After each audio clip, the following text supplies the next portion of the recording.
Hey everyone, and welcome to the True Alien Podcast, the show where we probe the paranormal and unearth the truth behind the truly strange and unexpected. I'm Adrian Smith. And I'm Julia Jones. Buckle up, because today we're taking you to a vanished village in Alsace, France. Yeah, we're not talking about a centuries-old mystery. This village disappeared recently. Vanished poof overnight. Wow. All that's left are whispers of strange lights in the sky and unsettling stories. So you're listening to the True Alien Podcast, and this is one incredible story. It's the kind of mystery that draws in someone like Thea Dubois, a brilliant archaeologist, but she's carrying some baggage from her past. Oh, yeah. Thea's drawn to this site for more than just professional reasons. Oh, really? Her own fragmented memories seem to resonate with this place. As she begins to explore the village's history, she uncovers a hidden chamber with alien symbols. Hold on, alien symbols. Now things are getting really interesting. I know, right? These symbols bring a wave of excitement and fear. I bet. Then the military arrives, and you know what that means, right? Classic government secrecy and cover-ups. Exactly. But it's not just about the authorities. We also meet Emile Fournier, a local historian with deep ties to the village and its lore. Emile's a fascinating character. He's like a walking encyclopedia of local history, and his knowledge becomes crucial in deciphering what's happening. He bridges the gap between the village's past and the terrifying present. I love those kinds of characters, the keepers of ancient secrets. So what do these symbols tell us? Good news or bad news? Well, as Thea translates the symbols, she uncovers a chilling warning of impending danger. And it's not just the symbols. The excavation site starts experiencing strange electromagnetic anomalies. Okay, this isn't good. What kind of danger?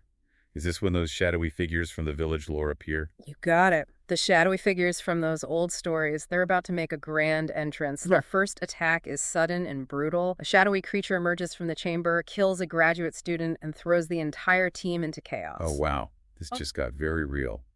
What are these shadow creatures? Demons? Yeah. Aliens? Something else entirely? Excellent question.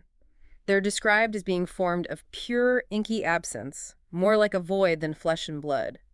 They seem to feed on energy, on life itself. That's terrifying. What happens next? How do they even begin to fight back against something like that? Do they stand a chance? So they're facing these creatures made of pure darkness that feed on energy, and they're outmatched in terms of conventional weaponry. What do? Yeah, bullets seem to pass right through these shadow creatures. So guns are useless. Useless. But remember, Emile, our local historian, he has some insights from the ancient village chronicles. Right. Emile, he mentioned iron and sunlight. Is that the key to defeating these creatures? It sounds like something out of a vampire movie. It does, doesn't it? But in this case, the folklore seems to hold some truth. The villagers knew how to protect themselves, and Emile has preserved that knowledge. It seems iron can disrupt the creature's energy flow, weaken them. And sunlight? Well, let's just say it has a similar effect to holy water on a vampire. So it's ancient wisdom meets modern-day resourcefulness. Yeah. But is that enough to stop these things? That's where things get really interesting. A new character enters the scene. Luke. Luke. He claims to have ancestral ties to the village and knowledge of how to seal the gateway. But he's very mysterious and seems to be holding back information. Luke. He sounds like their only hope.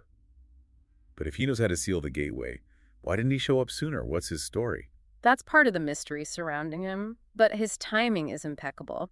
He guides Thea and the others in a desperate ritual to close the portal. A ritual? What kind of ritual? Animal sacrifices? Yeah. Chanting in a dead language? It's chilling, actually. Thea acts as a conduit, channeling alien energy, while Emile recites passages from an ancient book written in an unknown language. Wow. Thea describes the experience as standing at the edge of a whirlpool, feeling herself being pulled in. Intense. But can a ritual really seal a gateway to another dimension? Is that even possible? Whether you believe in the supernatural or not, something happens. The ritual unleashes even more shadow creatures, and the site becomes a battleground for survival. Oh, man. It's like something straight out of a horror movie. How do they hold them off? I'm guessing iron shovels and flashlights aren't enough. You're right. They need something more powerful. Yeah. And that's where Emile makes a heroic sacrifice. He takes that ancient book he's been carrying, the one with the iron inlay, and thrusts it into the pulsating portal. What? What happened? It's like a short circuit. The portal shrieks, twists, and implodes, taking the shadow creatures with it. Wow. But it comes at a terrible cost. Emile is mortally wounded. His selfless act saves the others, but he doesn't survive. That's heartbreaking.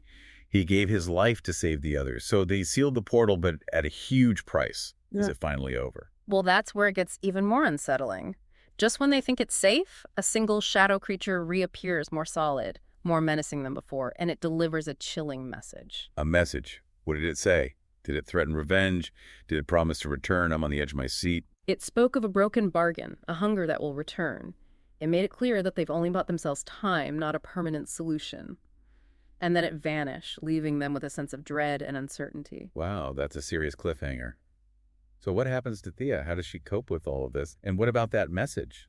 The broken bargain, the returning hunger? It sounds like this is just the beginning. You're right, this isn't over. The experience at the dig site leaves a permanent mark on Thea. She's shaken to her core, haunted by what she witnessed and by Emile's sacrifice.